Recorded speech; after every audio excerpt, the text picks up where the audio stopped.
So today I've asked Secretary Hillary Clinton to go to Burma. She will be the first American Secretary of State to travel to the country in over half a century.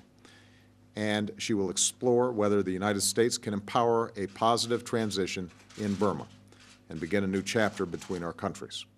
The announcement of Hillary Clinton's visit to Burma is a welcoming gesture by the U.S. to Burma's latest actions on reform. Although U.S. President Barack Obama has taken notice of Burma's growing changes, many other international leaders are pressing the Burmese government for quote-unquote real political reform, including the release of all political prisoners in the country. Burma's prisons recall the challenges ahead for the country. However, Burmese President Thein Sein denies the incarceration of any political prisoner.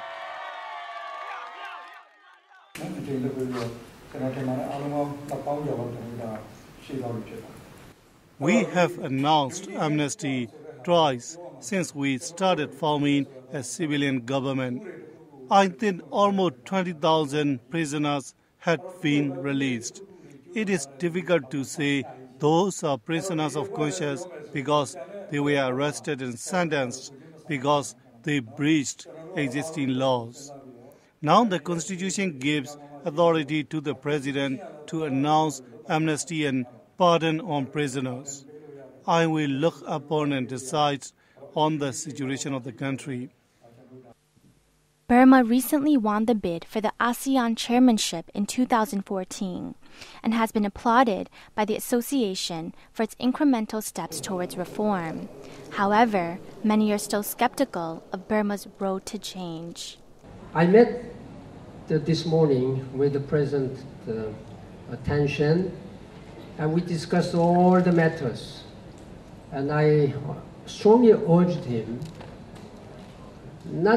it's not necessary to wait until 2014, but even before that, they should take all the political reforms, promote national reconciliation, and create the socio-economically favorable atmosphere so that foreign investment can flow in. Dissidents have remained inside Burma's prisons since the 1988 demonstrations in the country, where students protested against the military dictatorship that ruled Burma with an iron fist. Although the Burmese government released prisoners recently, sources say that there are still approximately more than 1,800 political prisoners left in its jails. But there is a lot more to do. A lot more to do in Burma in releasing political prisoners, in ensuring that there is proper democratic structures and that there is proper responses for human rights. And I made that point directly to the President. But the progress that has been made to date is welcome.